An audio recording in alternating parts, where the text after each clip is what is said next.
سورۃ الاعلیٰ کی آیت سبح اسم ربک الاعلیٰ جب نازل ہوئی تو نبی کریم صلی اللہ علیہ وسلم نے ارشاد فرمایا کہ اسے اپنے سجدے میں شامل کر لو، داخل کر لو، یعنی اپنے سجدے میں سبحان ربی الاعلیٰ پڑھا کرو. اب اس کی تعداد کتنی ہو تو یہ حضرت عقبہ بن عامر رضی اللہ تعالیٰ عنہ کی ایک روایت ہے. نبی کریم صلی اللہ علیہ وسلم نے ارشاد فرمایا اذا سجد احدکم کہ جب تم میں سے کوئی سجدہ کرے تو فلیقل فی سجودہ سبحان ربی الاعلیٰ ثلاثا، تو اسے چاہیے کہ اپنے سجدوں میں 3 مرتبہ سبحان ربی الاعلیٰ کہہ لیا کرے. اور فرمائے کہ وذالک ادناہ، اور یہ اس کی ادنا مقدار ہے، یعنی 3 مرتبہ سبحان ربی الاعلیٰ یہ تسبیح میں سجدے میں کہنا یہ اعلیٰ مقدار ادنا مقدار ہے، یعنی کم درجہ ہے. اب کتنی ہو سکتی ہے تو ہم کتنی بڑھا لیں، 4 دفعہ کہہ لیں، 5 دفعہ، 6 دفعہ. تو اس کی دوسری روایت ہمیں ملتی ہے کہ ان اللہ وطر ویحب الوطر، اللہ تعالیٰ وطر ہے اور وطر کو محبوب فرماتا ہے. وطر سے مراد کیا ہے کہ 3 بار، 5 بار، 7 بار یا 9 بار یا 11 بار، جتنی یعنی کہہ لیں کہ جو 2 سے تقسیم نہیں ہوتے نمبر وہ عادات کہلائیں گے کہ اتنی آپ بڑھا سکتے ہیں. لیکن اس میں یہ خیال رکھیں کہ اگر آپ منفرد پڑھ رہے ہیں تو اپنی جو آپ کی یعنی خشوع اور خضوع جتنی اجازت دے اتنی بڑھا سکتے ہیں، لیکن اس میں بھی یہ کریں کہ جتنی آپ مستقل کر سکیں، مستقل مزاجی کے ساتھ، کہ شریعت کو وہ عمل زیادہ محبوب ہے جو آپ مستقل کریں. اور اگر امام صاحب ہیں تو پھر انہیں مقتدیوں کی رعایت کرنی ہوگی کہ جتنی وہ کر سکتے ہیں. ٹھیک ہے، انفرادی نماز جو پڑھ رہا ہے وہ پھر تعداد کو بڑھا لے. لیکن وطر کے حوالے سے بات ہوئی کہ اللہ کو طاق عدد پسند ہے، یا وہ خود بھی ایک طاق عدد رکھتا ہے، تو اسی لیے اللہ تبارک و تعالیٰ کی رضا کے لیے ہمیں طاق عدد میں تسبیحات کرنی چاہیے. ایک کالر ہمارے ساتھ ہیں. السلام علیکم. السلام علیکم. جی وعلیکم السلام. جی میں واقعین سے مسز نایاب بات کر رہی ہوں. مسز نایاب، میرا آپ سے سوال، آپ کو خوش آمدید کہتے ہیں. جی میرا یہ سوال ہے آپ سے کہ 24 گھنٹے میں کتنی مرتبہ زوال کا ٹائم ہوتا ہے؟ کیا یہ رات کو بھی ہوتا ہے اور کتنی دیر تک رہتا ہے؟ ٹھیک ہے. اور دوسرا سوال یہ کہ ہم قضا نمازیں پڑھ کا وقت یعنی فجر کے بعد زوال کا وقت ہوتا ہے نا، جب فجر کا وقت ختم ہوتا ہے تو زوال کا وقت ہوتا ہے، تو کتنی دیر کے لیے رہتا ہے؟ ظہر سے پہلے جو زوال کا وقت ہے وہ کتنی، اور مغرب سے پہلے جو زوال کا وقت ہوتا ہے وہ کتنی دیر تک ہے؟ تو کیا آدھی رات کو بھی کوئی زوال کا وقت ہوتا ہے؟ اور ایک سوال یہ ہے کہ اگر ہم قضا نمازیں پڑھ رہے ہیں تو عشاء کی نماز جو ہے میں یہ کر سکتی ہوں کیا کہ میں ساری پہلے فرض پڑھ لوں اور وتر بعد میں پڑھ لوں، سارے وتر بعد میں پڑھ لوں؟ یہ کہ اگر میں ظہر کے ٹائم 4 فرض پڑھ لیتی ہوں عشاء کے، تو کیا میں اثر کے یا مغرب کے بعد جو ہے وہ 3 وتر پڑھ سکتی ہوں؟ دونوں صورتوں میں جواب دیجیے گا. بہت شکریہ. جزاک. وعلیکم السلام ورحمۃ اللہ. بہت شکریہ میری بہن، آپ نے ہمیں کال کی. آپ کے سوالات میں بالکل شامل کروں گی. آپ کی بات مکمل ہو گئی تھی سجدے کی تسبیحات کے تعلق سے. مفتی صاحب سجدوں کے درمیان میں بیٹھنے کی شرعی حیثیت کے تعلق سے سمجھا دیجیے. بسم اللہ الرحمن الرحیم. یہ جو 2 سجدوں کے درمیان ہم بیٹھتے ہیں اس کو جلسہ کہا جاتا ہے اور اس کی شرعی حیثیت واجب کی ہے. یعنی اگر کوئی شخص ان 2 سجدوں کے درمیان اتنی دیر بھی نہ بیٹھے جتنی دیر میں 3 مرتبہ سبحان اللہ کہہ سکتے ہیں تو پھر اس صورت میں سجدہ سہو لازم ہوگا. اگر جان بوجھ کے کسی نے ترک کیا تو پھر سجدہ سہو سے کام نہیں چلے گا، نماز کو ریپیٹ کرنا ہوگا. اور اس میں نبی کریم علیہ الصلوۃ والسلام کا فرمان شامل ہے جس کی وجہ سے تعدیل ارکان کے ضمن میں یہ شامل ہوتا ہے. اور یہ ہم نے پچھلے پروگرام میں بھی قوما کے سلسلے میں ذکر کیا تھا کہ نبی کریم علیہ السلام نے ایک مرتبہ ایک اعرابی کو دیکھا کہ وہ نماز ادا کر رہے تھے تو اس میں بہت زیادہ جلدی کر رہے تھے. تو نبی کریم علیہ السلام نے انہیں 3-4 مرتبہ فرمایا کہ تم جاؤ اور اپنی نماز کو دوبارہ پڑھو کیونکہ تم نے نماز ادا نہیں کی. پھر بعد میں انہوں نے خود نبی کریم علیہ السلام سے دریافت فرمایا کہ یا رسول اللہ صلی اللہ علیہ وسلم آپ ہی مجھے تعلیم فرمائیں کہ میں کس انداز سے نماز ادا کروں. تو پھر سرکار علیہ السلام نے فرمایا کہ جب تم سجدے رکوع سے اٹھو تو کچھ دیر قیام کرو اور اسی طریقے سے 2 سجدوں کے درمیان کچھ دیر وقفہ کرو، جس کو ہم جلسہ اور قوما قرار دیتے ہیں کہ رکوع کے بعد کھڑا ہونا قوما ہے اور 2 سجدوں کے درمیان جلسہ. لہٰذا یہ واجب ہے. اگر کسی نے اسے جان بوجھ کر ترک کیا تو نماز کو ریپیٹ کرنا ہوگا، اور اگر غلطی سے چھوٹ گیا تو پھر اس صورت کے اندر یہ نماز واجب الادا ہوگی. بعض بہنیں ہمارے یہاں پر اور بھائی بھی یہ کرتے ہیں کہ سجدے سے بہت جلدی سجدے سے بھی مکمل بیٹھتے نہیں ہیں، ہلکا سا زمین پر ہاتھ رکھا ہوا ہوتا ہے، پیشانی سجدے سے اٹھاتے ہیں اور وہ واپس پیشانی لگا دی جاتی ہے. یہ یاد رکھیے گا اس طرح یہ واجب کا ترک ہے اور یوں نماز ادا نہیں ہوگی. کتنی دیر رکا جائے جلسے میں؟ کم از کم 3 مرتبہ سبحان اللہ کہنے کی مقدار. ٹھیک ہے، ایک کلیہ یہی ہے. جی صحیح ہے. مفتی صاحب یہ بتا دیجئے کہ بچوں کو حفظ، میری بہن نے پوچھا ہے، کس عمر سے کروایا جائے؟ اس کا کوئی خاص طریقہ ہے؟ دیکھیں حفظ کے سلسلے میں پہلے تو یہ ذہن میں رکھیے گا کہ بچہ جب بآسانی تلفظ کر سکتا ہو قرآن پاک کا تو اس کو حفظ کروایا جا سکتا ہے، لیکن ہمارا مشورہ والدین کو یہ ہے کہ بچوں کے اوپر اپنے شوق کی وجہ سے یہ کہنا کہ ہم ان کو حفظ کروائیں گے اور پھر بعد میں ان کو وہ ماحول فراہم نہ کرنا کہ وہ بچے اپنے حفظ کو یاد رکھ سکیں اور پھر بعد میں بچے بھول جاتے ہیں ماحول نہ ہونے کی وجہ سے، تو پھر وہ گناہ گار ہوتے ہیں۔ تو والدین ہمارے یہاں پر اکثر یہ دیکھا گیا ہے کہ وہ شوق میں بچوں کو حفظ تو کروا دیتے ہیں لیکن اپنے گھر کا ماحول ویسا نہیں بنا پاتے کہ بچہ جو ہے وہ اپنے قرآن کو یاد رکھ سکے، اور ساتھ ہی ساتھ اپنے گھر کا ماحول ایسا بنائیں کہ اس میں وہاں پر بہت زیادہ کوئی گناہ وغیرہ نہ ہو رہے ہوں، کیونکہ والدین بعض اوقات خود جو ہے وہ گھر کے اندر فلمیں ڈرامے دیکھ رہے ہوتے ہیں، بچہ بھی ساتھ بیٹھ کے دیکھ رہا ہوتا ہے، تو اس طرح بھی حافظہ جو ہے وہ کمزور ہو جاتا ہے اور بچے کے لیے حفظ کرنا بہت مشکل ہوگا۔ تو حفظ کروانے کا شوق بہت اچھی بات ہے، لیکن اس شوق کے اندر کاملیت اور اس شوق کو برقرار رکھنے کے لیے پہلے اپنے گھر کا ماحول ہمیں ایسا ایڈجسٹ کرنا پڑے گا کہ جس کی بنیاد پر بچہ آگے چل کر بھول نہ جائے، کیونکہ ماں باپ آج حفظ کروا دیں گے، یاد بچے کو ہی رکھنا ہے، بچہ بھول جائے گا، اور اگر ماں باپ نے بھی گناہ گار ہوں گے، اگر ماں باپ نے بھی اس کے اندر کوئی کوتاہی کی ہوگی اور ماں باپ نے وہ فراہم نہیں کیا ماحول، تو پھر ماں باپ بھی گناہ گار ہوں گے۔ اچھا، ایک بہن نے کہا، والدہ نے کال کی کہ بچے ضد کرتے ہیں یا تنگ کرتے ہیں تو بہلانے کے لیے کہہ دیا جاتا ہے کہ فلاں چیز لے دوں گی یا دلوا دوں گی، پھر بھول گئے یا کسی مصلحت کے تحت نہیں دلوائی، ان کے حق میں وہ چیز بہتر نہیں تھی، تو کیا ماں باپ گناہ گار ہوں گے؟ جی دیکھیں، اس میں یہ وعدہ کرتے وقت عموماً ہمارے یہاں پر یہ نیت ہوتی ہے کہ ہم نے ابھی صرف بچے کو بہلانا ہی ہے نا، کون سا اس کے ساتھ جو ہے ہم نے یہ چیز لا کر دینی ہے، تو اگر وعدہ کرتے وقت چاہے نابالغ بچے ہی ہوں ان سے بھی وعدہ کرتے وقت یہ نیت ہو کہ ہم نے یہ کام نہیں کرنا تو یہ وعدہ خلافی اور بالکل گناہ ہے۔ اولاً تو آپ بچے کو بہلانے کے لیے یا تو اس طرح کی کوئی بات نہ کریں، دوسرے انداز سے بہلا لیں، پیار محبت سے بہلا لیں، کھیل لیں تھوڑی دیر بچوں کے ساتھ، اس طرح بہلا لیں، یا پھر اگر وعدہ کرتے ہیں تو اس پر وعدے کو پورا کیا جائے۔ اچھا، سجدے میں جو مسنون دعائیں پڑھی جاتی ہیں، مطلب تسبیحات کے حوالے سے میری بہن نے ذکر کیا، وہ کہہ رہی ہیں کہ کیا مسنون دعائیں بھی پڑھی جا سکتی ہیں، اور اگر ہاں تو کون سی؟ لیکن نفل نماز کے اندر تو دعائیں پڑھ سکتے ہیں سجدے کے اندر، لیکن فرض نماز کے اندر دعائیں پڑھنا یہ اجازت نہیں ہے۔ نفل نماز کے اندر کوئی خاص ایسی دعا منقول نہیں ہے، وہ ہر نماز کی مختلف ہوتی ہے، جیسے صلاۃ و تسبیح کے اندر تسبیحات پڑھی جاتی ہیں، تو وہ اگر کوئی پڑھتا ہے تو اس میں کوئی حرج نہیں ہے۔ اچھا ٹھیک ہے۔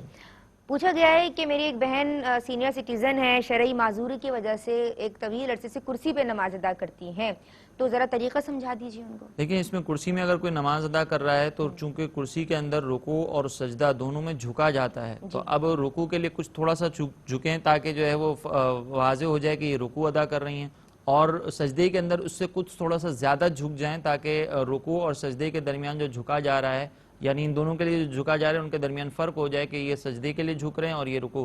اب اس میں یہ نہیں کہ بالکل نیچے تک چلی جائیں یا ہاتھ آگے کرنا، یہ ضروری نہیں ہے، اگر ہاتھ بھی آگے کر لیتی ہیں تو کوئی حرج نہیں ہے، جیسے سجدے کے اندر بعض بہنیں جو وہ یوں ہاتھ آگے رکھ لیتی ہیں، اگر یہ کر لیں تو کوئی حرج نہیں ہے، لیکن یہ کرنا ضروری نہیں ہے، بس تھوڑا سا رکوع کے مقابلے میں زیادہ جھکنا ہے۔ ٹھیک ہے حضرت۔ اچھا یہ بتائیے کہ اب تک میری بہن عالیہ نے سوال کیا ہے لاہور سے کہ اب تک جو نمازیں انہوں نے ادا کی ہیں وہ سمٹ کے ہی ادا کی ہیں جیسے سمجھایا گیا ہے، لیکن پاؤں انہوں نے کہا ہے کہ کوئی شرعی عذر تھا یا کوئی تکلیف تھی، کوئی بیماری تھی جس کی وجہ سے وہ پاؤں سیدھی جانب نہیں نکال پائیں، تو اب شرعی حکم کیا ہوگا؟ خواتین کے لیے بہتر ہوتا ہے کہ وہ سیدھی جانب پاؤں نکالیں، اگر بالفرض وہ کسی وجہ سے نہیں نکال سکیں تو اس میں کوئی حرج نہیں ہے، کوئی حرج نہیں ہے۔ ٹھیک ہے۔ ایک اور بہن نے پوچھا ہے کہ 24 گھنٹوں میں زوال کا جو ٹائم ہوتا ہے وہ کتنی بار آتا ہے اور کتنی دیر تک رہتا ہے؟ کیا آدھی رات کو بھی زوال کا کوئی وقت آتا ہے؟ یہ دیکھیں مکروہ وقت جو ہے یہ 3 ہیں، ایک ہوتا ہے فجر کے بعد، اور دوسرا ہوتا ہے ظہر سے پہلے، اور ایک ہوتا ہے مغرب سے پہلے اور عصر کے بالکل آخر وقت میں۔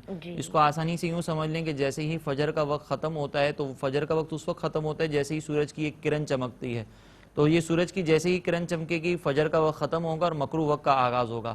اب جب تک سورج مکمل طور پر طلوع نہیں ہو جاتا، مکمل طور پر باہر نہیں آ جاتا، جب تک یہ مکروہ وقت رہتا ہے، تقریباً 20 منٹ ہوتے ہیں۔ پھر اس کے بعد ظہر سے پہلے کا جو وقت ہوتا ہے اس کو ہم کہتے ہیں وقت دحوہ کبریٰ۔ یہ دحوہ کبریٰ کے وقت اس وقت ہوتا ہے کہ جب سورج، ہم نے پچھلے پروگرامز میں یہ ذکر کیا تھا کہ جب نصف النہار شرعی سے نصف النہار حقیقی تک جو ٹریول کرتا ہے، اس وقت کو جو ہے وہ دحوہ کبریٰ کا وقت کہا جاتا ہے۔